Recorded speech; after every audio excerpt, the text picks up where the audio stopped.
The primary oocyte becomes larger, as you see here. The follicular cells divide so that you end up with more than one layer of follicular cells. These follicular cells are now referred to as granulosa cells. So the blue cells that you see here around the primary oocyte are granulosa cells. So these are granulosa cells. There is a white region that is between these blue cells and the primary oocyte, and that region represents a zone. This zone is referred to as the zona pellucida. As the follicle continues to grow, it becomes more prominent. The basal lamina is surrounded by cells.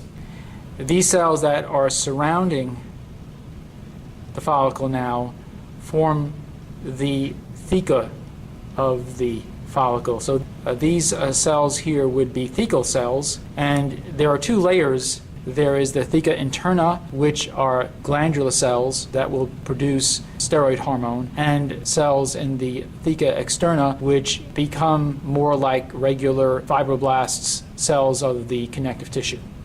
A particular feature that appears in the follicle as it gets bigger is you start to see fluid-filled space between the granulosa cells, and this fluid coalesces and becomes a larger fluid-filled chamber. When you see this fluid-filled chamber, as you see right over here in this follicle, this fluid-filled chamber is referred to as an antrum, and when you see an antrum, the follicle is then called a secondary follicle. So this is a mature or Graafian follicle.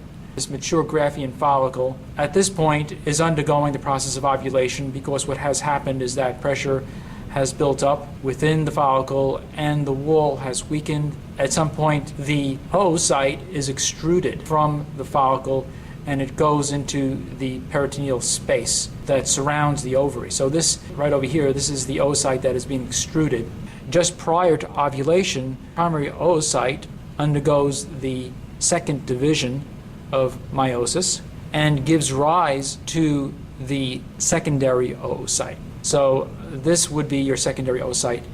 It is surrounded by some of the cells that surrounded it within the follicle, and these cells are part of what is called the cumulus oophorus. So this is your secondary oocyte, which is being extruded from the mature follicle in association with the cumulus oophorus. The cells that immediately surround the secondary oocyte form what is called the corona radiata.